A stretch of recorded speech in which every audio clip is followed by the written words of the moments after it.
Good morning. Today is our last lesson of this chapter, 8.6, which is writing and graphing exponential decay functions. So we learned growth functions go up, decay functions are just the opposite, that are going down. So it says tell whether the table represents an exponential function. If so, write a rule for the function. So remember, this is our equation that we're using, y equals a times b to the power of x. And a is what y is when x is 0. So we're going to look for, in our table, when x is 0, so like right here, a is going to be 1/3. And then b is what's being multiplied each time. So like we learned here, from 1/3 to 1, and from 1 to 3, we're multiplying by 3. So this one would be an exponential growth function, because as we're going up. 1/9, 1/3, 1/3. You could tell if you were to graph this, it would be going up in this direction. So this is really b. So our equation will read y equals a, which is 1/3, times b, and b is 3 to the power of x.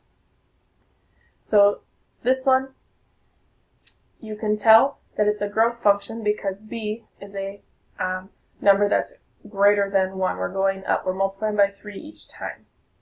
We're just starting at a little bit lower point than we normally do. This next one, same thing, we're looking for when x is 0, so a is going to be a 1 right there. But then b, from 4 to 1 and 1 to 1/4, we're really not multiplying. We're not getting bigger. We're getting smaller. We're really dividing by 4. 4 divided by 4 is 1. 1 divided by 4 is 1/4. But it's really hard to write divided by 4 in this place, in that spot for b. So instead of dividing by 4, another way to write dividing by 4 is multiplying by 1/4.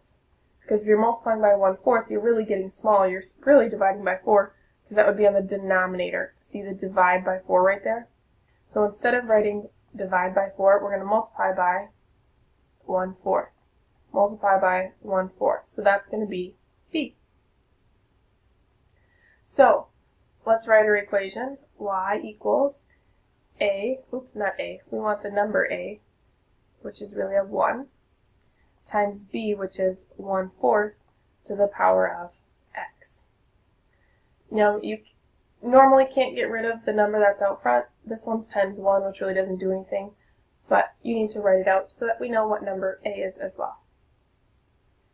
Alright, these next two, tell whether it represents an exponential function. If so, write a rule. So they're asking that question because if it's not multiplied, if you were adding or subtracting, that would be a linear function and not an exponential function. So let's take a look here. Let's first find a. Well, a right here is a 1. And then b, what are we multiplying each time? So from 1 to 1/10, 1/10 to 1/100th, or from 100 to 10, we're getting smaller as we go across. So we're really dividing by 10. Instead of writing divide by 10, we're going to write multiply by 1/10. We're really dividing by 10 right there. There's the divide by 10. We're multiplying by 1/10 to get smaller. So that's going to be b. So our equation would read y equals a, which is 1, times b, which is 1/10 to the power of x. Last one like this. Right away I can see a is going to be a 1, and then b, from one number to the next. This one's a little bit tricky because they're all fractions except for this one. So I want to think 1 times what would give me 9/10. Well, 1 times 9/10 would give me 9/10. If I multiply by 9/10 again, 9 times 9 is 81, 10 times 10 is 100. So that's what our pattern is going to be. Always look from, if you know what 1 is, well, how do you get to 9/10? Multiply by 9/10 and you'll have 9/10. So that's going to be b.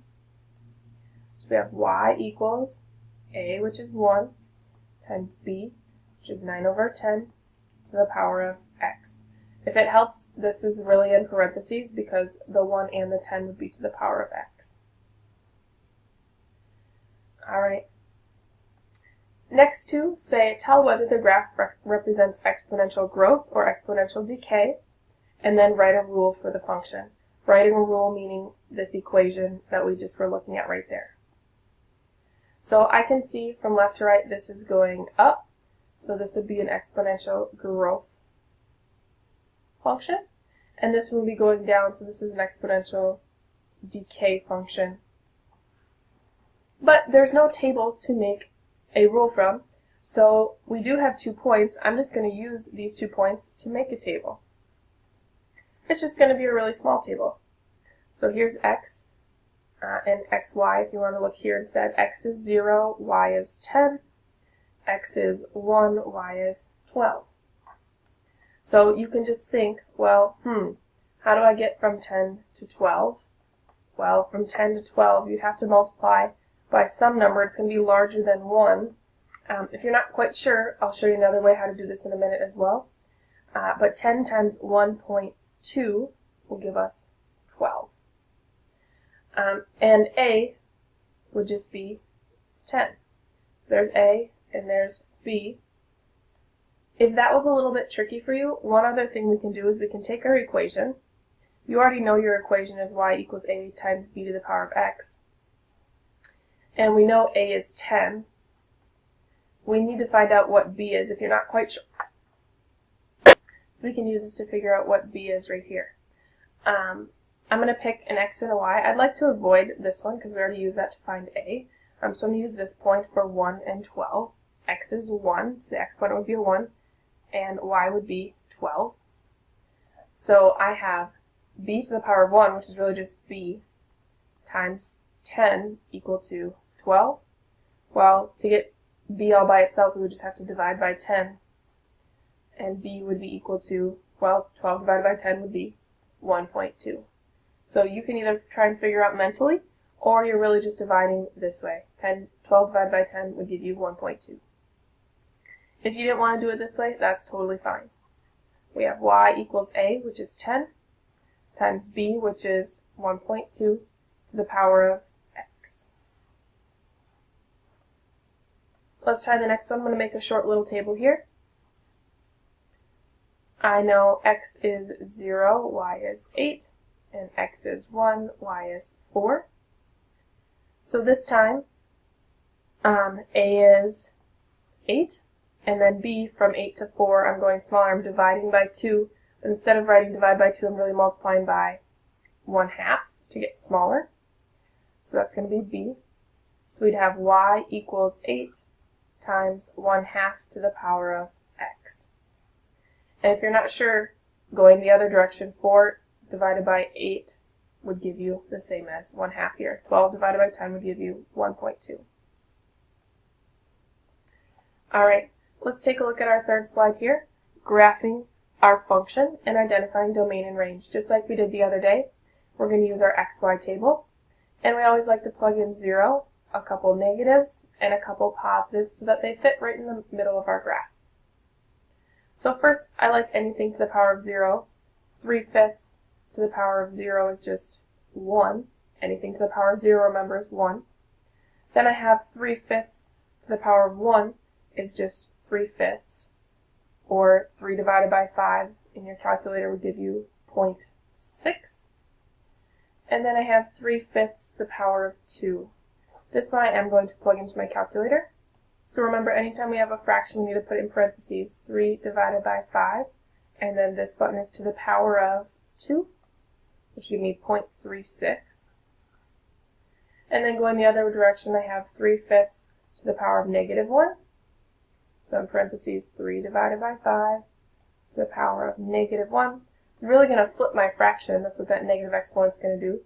It's going to be 5 over 3 or 1.6 repeating. I'm just going to put 1.6. And then last, 3/5 to the power of -2. Which would be 2.7. So let's just plot these points. I like to do the positive ones first. At 0, we're up 1. Be careful here, these go by 2, so this would be 1, 2, 3, 4. Here they go by 1s. This would be -4. So at 1, you're up 0.6. So 1's in the middle here. 0.6 would be a little bit more than half. Maybe I'll use a different color here so it's easier to see. And then at 2, we're at 0.36, so about maybe there. It looks like a straight line, but it's really going to be a nice slow curve. At -1, which is right in the middle here, we're up 1.6, a little bit more than half. And then at -2, we're up 2.7, so almost to 3. So it looks almost like a straight line, but this is an exponential function, so you need a nice, slow, oopsies, that was not good, curve. There we go. It's hard to draw a curve on here. So there's my curve, my exponential decay function. I know it's decay because it's going down. And this is really 1 times 3/5 to the power of x. b, if it's a fraction, it's less than 1. It's a decay function. Like back here, we knew this was a decay function because this is less than 1. This is a growth function because this is greater than 1. Last, we need to identify domain and range. So our domain is what we plugged into our equation. We could plug in any number we wanted for x. So we say that is all real numbers. We could have plugged in anything along the x-axis. Any number here we could have plugged in. But then for y, our range is our y values. We got only numbers that are in the positives. All of these were positive numbers. So we say all positive real numbers. Let's do one more like this. I know already it's going to be a decay function because this is less than 1. So I'm going to plug in 0, -1, -2, and 1 and, oops, not 1 and 2. So 0.4 to the power of 0, anything to the power of 0 is 1. 0.4 to the power of 1 is still just 0.4, it's 1 time. And then 0.4 to the power of 2, I'm going to plug that in. 0.4 to the power of 2 could be 0.16. And then 0.4 to the power of -1,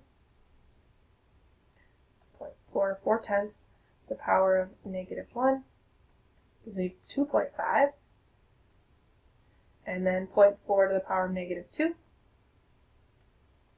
oops, not negative, 0.4 to the power of -2 gives me 6.25. So let's plot these points, x and y. I like to plot the whole numbers first, 0 up 1, and then 1 up 0.4, and then 2, we're at 0.16, is really close to the x-axis there. We plotted these ones. Then at -1, we're up 1, 2.5, and at -2, we're up 1, 2, 3, 4, 5, 6, and a little bit more, 6.25. So draw a nice curve through our points here. That was a little bit better. Notice that this is going to get really close to the x-axis, but it's never going to cross it. It's never going to get to become 0. It will just get really, really small numbers before we actually hit, or we won't get to 0. So there's our graph. This is a decay function, just like we said, it's going down. And then we need to identify our domain and range. So our domain, what we plugged in, well, could have plugged in anything, so all real numbers. And then again, our range is all positive real numbers because it's only in the positive half of the graph. We didn't get down into any of these negatives down here. Let's flip over. It says graph this function and compare with the graph of just y equals 0.4 to the power of x. Well, we just graphed 0.4 to the power of x, so I'm just going to copy this table instead of plugging them all in again. So we already have our numbers listed, so 6.25, 2.5,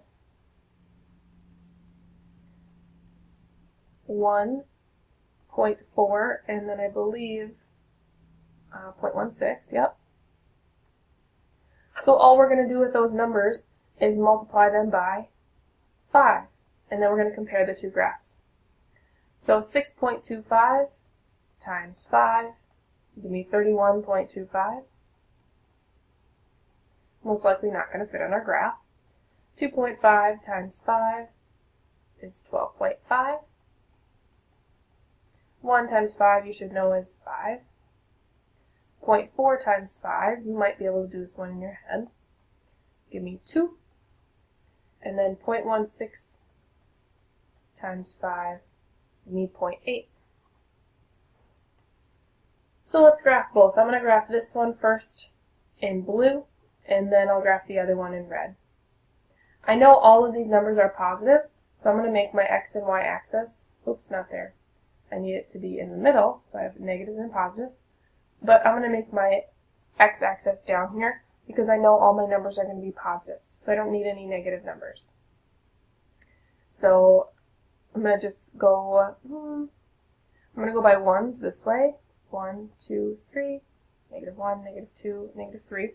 So that's what we have for our x-axis. For my y-axis, I'm just going to go by ones. We'll just go by ones this way. We know some of them won't fit, but that's okay. So let's plot these points on here. At -2, we're up 6.25, or a little bit more than 6 there. At -1, we're up 2.5. At 0, we're up 1. At 1, we're up 0.4, which is a little bit less than half. And then at 2.16. So I'm going to draw my curve through there, or try to. That was not very good. Let's try again. Ooh, that was not good. Try and make this a nice curve there. There we go. That was maybe a little bit better. Should be a nice curve. And then we need to graph our second equation over here, our second line. At -2, we're up to 31. That one's not going to fit. 12 is also not going to fit. But at 0, up 5 would be right here. At 1, we're up to 2 right here. And at 2, we're at 0.8. So you can see that this graph is a lot steeper because it's multiplied by 5. It's moved up. We call that, remember we're comparing, it's moved up from 1 instead of at 1. It's multiplied by 5. That's grown or stretched vertically. So we call this a vertical stretch.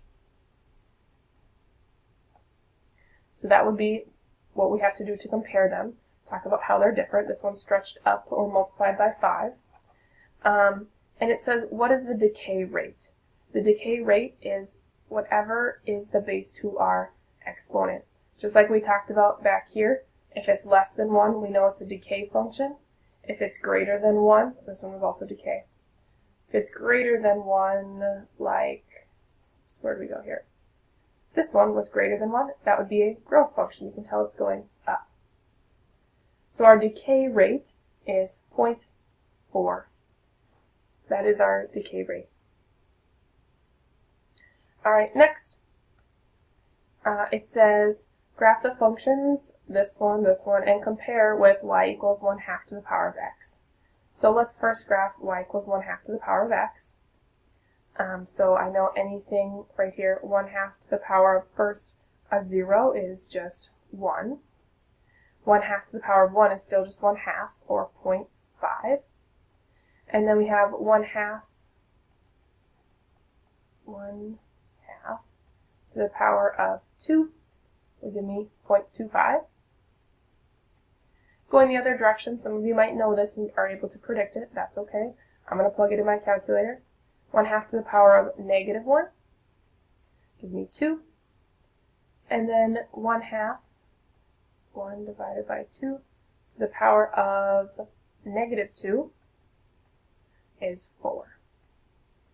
So that's our basic function that we have. Now we need to fill in the other two columns. The first one says multiply it by 3. Okay, so 4 times 3 is 12. Then here, times 2. 3 times 2 is 6. And then here, times 3. 1 times 3 is 3. 0.5 times 3 is 1.5. I think we did one similar to this the other day. And then again, a quarter, 0.25 times 3 is 0.75. Our last one, this one's a little bit different than we did the other day, is multiplying by -1/3. So I'm going to take my original from over here and multiply it by a -1/3. So I know all of my answers are going to be negatives. We're just going to multiply by 1/3. So 4 times, and then 1/3, or negative 1 over 3, is negative 1.3. Then 2 times 1/3, negative 1/3, 2 times negative 1 divided by 3, 0.6 repeating. I'm just going to round it to 0.6 because I'm just going to have to graph it anyways. Reminder, I'm taking this column and multiplying it by negative 1/3. So 1 times negative 1/3, most of you hopefully know that one. 1 times anything is just that same number, 1/3 or 0.3 repeating. 0.5 times negative 1/3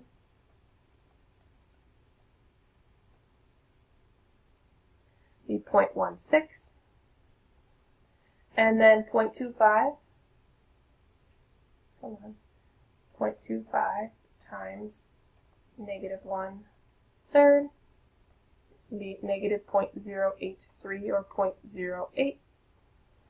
So let's graph all of these. When I draw my x and my y axis, I have some that are negatives and some that are positives. Our biggest negative number is 1.3, so I'm going to draw my graph here and here. If you just did it in the middle, that's fine too.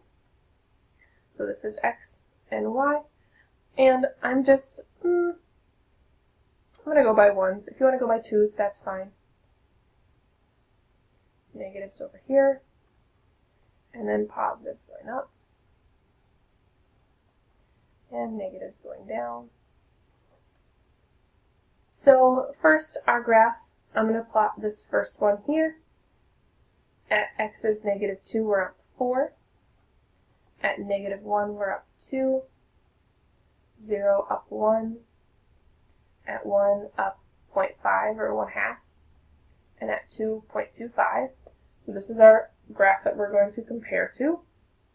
So I drew that in there. That's really 1/2 to the power of x. That's our first graph that we're going to compare the others to.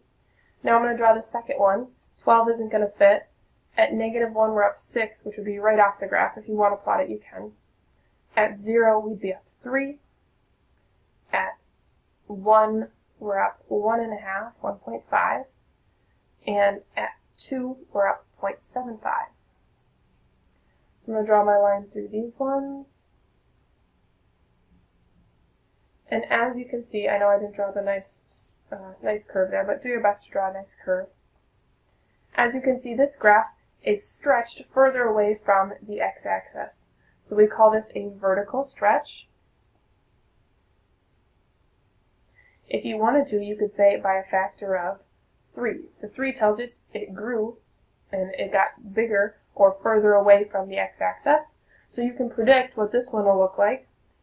Instead of multiplying by 3, we multiply by 1/3. So you can see that these numbers also got smaller instead of bigger. So I can imagine that instead of stretching away from the x-axis, it's going to be closer, somewhere in here on this graph. So let's graph this one at negative 2. We're at negative 1.3, so maybe about there. At negative 1, we're at 0.6. At 0, we're at negative 0.3. At 1, we're at negative 0.1, and then at 2, basically on the x-axis, but we're never going to actually touch it, remember. We're just going to get really close. So there's our graph, and as you can tell, my prediction was correct. This was really close to the x-axis, so we call this a vertical shrink. Because we multiplied by 1/3, it's going to be a shrink because this number is less than 1. If it's greater than 1, that's a stretch.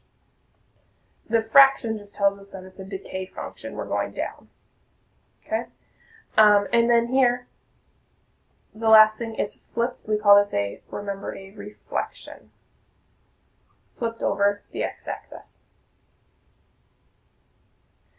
Alright. Last two things. We learned this exact same bit of information the other day. The only difference is, instead of having a plus r, it's a minus r, because it's a decay function and not a growth function. So let's take a look at an equation. Oh, one thing also, remember the decay rate. Instead of as a percentage, we want it as a decimal. Okay? So not as a percentage, as a decimal. So it says you purchased a cell phone for $125. In this equation, that's going to be our initial amount, or A. The value of the cell phone decreases, so I know it's going to be the minus instead of the plus like we've been using, by 20% annually. Well, 20%, that's going to be our rate, or R, but we want that as a decimal, not as a percentage. So 20% is 20% out of 100% total. So if I divide that, it just gives me 0.2. It says identify the initial amount, the decay factor, and the decay rate. Then find the value of the cell phone after 3 years. So 3 years is going to be our time. So we already did the first part. The initial amount was A, 125. The decay factor is right here, 1 minus R. And R is 0.2, so this is going to be our decay factor.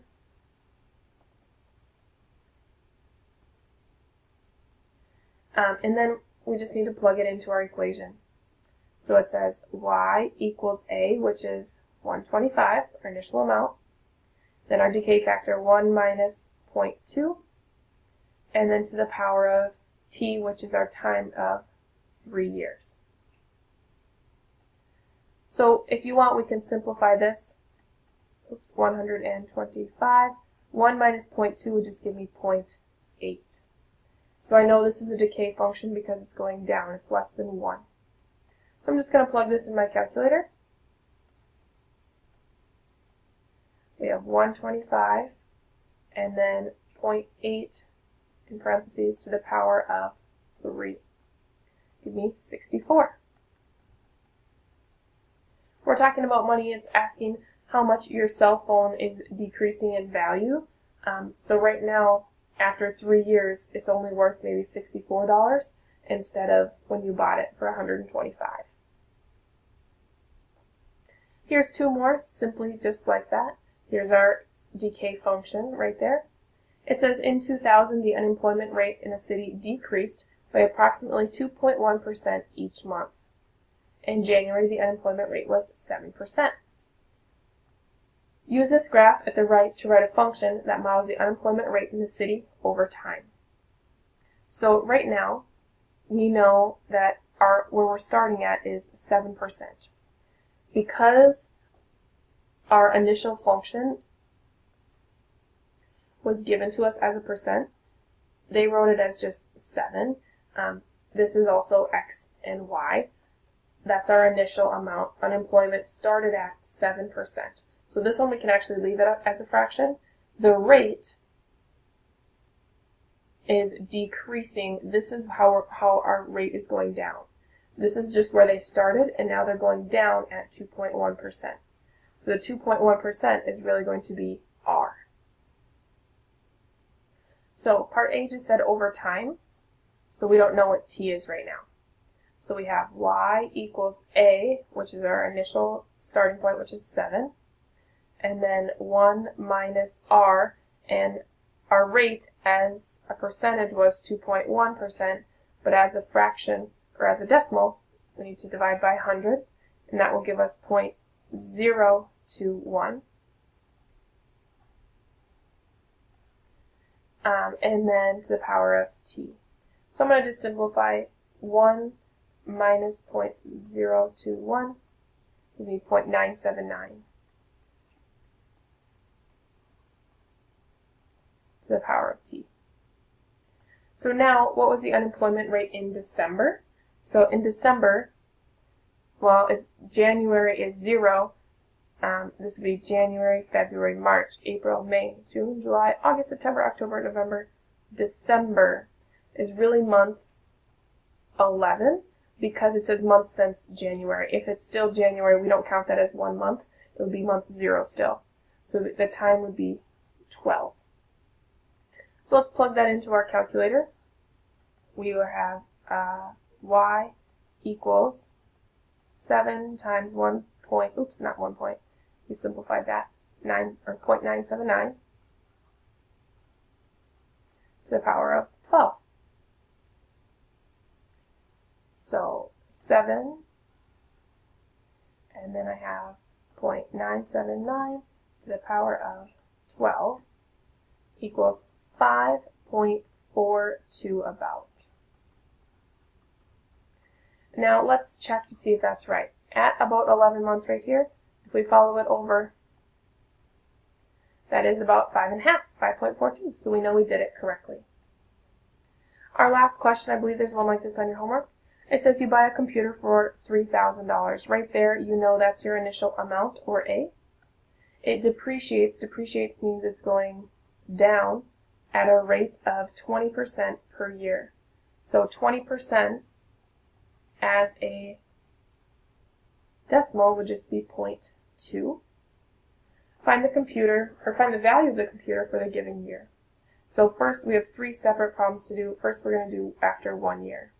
So y equals 3,000, and then 1 minus 0.2 to the power of 1, because our time is 1 year. So we can simplify that if we want to write y equals 3,000 and then 0.8 to the power of 1. We can do that. So we have 3,000 and then 0.8 to the power of 1. It's probably still 0.8. We have $2,400. So after 1 year, your value of your computer's gone down quite a bit. Then we're going to plug in a 3. Y equals 3,000, 0.8 to the power of 3.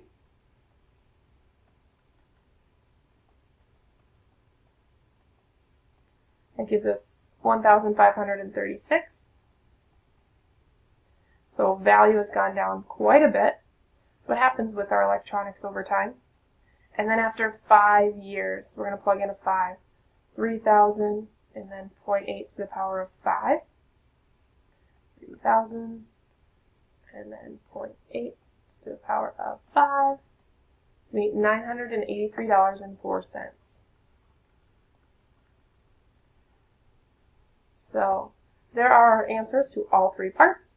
If you have questions, please let me know. The only problem you can skip on your homework is number 16, which is on the very last page right here. Good luck!